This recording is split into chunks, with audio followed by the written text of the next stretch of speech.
তো সুরমা চা বাগান করিমাবাদ ডিভিশন একটি গল্প মনে পড়ে গেছে। গল্পটা না বললে নাই হয়। এক বন্ড সাপ মানে বন্ডামি করতে করতে তার জীবন যাচ্ছে, মানে এমন এক জায়গায় গেছে, মুরিদানের বাড়িতে যায় বলতেছে তার উঠানের মধ্যে দিরিম করে একবারই মারছে। বাড়ি মারার পরে হ্যাঁ, মুরিদানের প্রশ্ন করলো যে হুজুর আপনি বাড়ি মারলেন কেন? আরে বেকুব, ও জানাস এই মুহূর্তে যে খাবা ঘরে কুত্তা ঢুকছিল, কুত্তারে আমি দৌড়াই দিছি। হ্যাঁ, তখন মুরিদানের বউ কিনা করছে বুদ্ধি হইরা, ও কুত্তা ঢুকছে, কুত্তা দৌড়াই দিছে, আচ্ছা ঠিক আছে।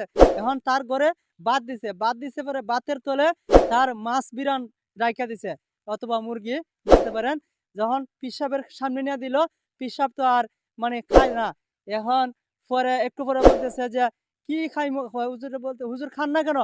কি খাইমো, কিছু দাও না কেন?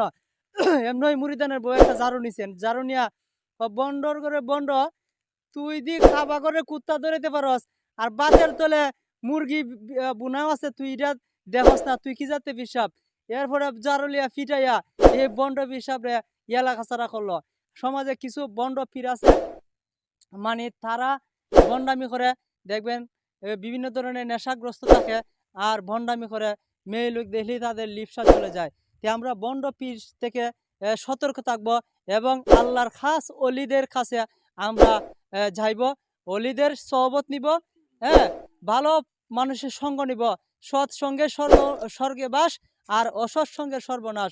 বন্ধুরা, খারাপ লোকের সাথে সঙ্গ লাভ করবেন না। কি খারাপ লোকের সাথে যদি চলাফেরা করেন, ওই খারাপ লোকের সাথে হাসরের ময়দানে আপনি তার সাথে জাহান্নামে যেতে হবে। আর যদি ভালো লোকের সাথে চলেন, ওই ভালো লোকটার কারণে হাসরের ময়দানে যদিও আটকে যান, কিন্তু ওই ভালো লোকটার উসিলা আপনাকে আল্লাহ তাআলা পার করে দিবে। তো যাই হোক, আমরা ভালো মানুষের সঙ্গ লাভ করব। এখানেই সংক্ষিপ্ত আলোচনা। আল্লাহ হাফেজ।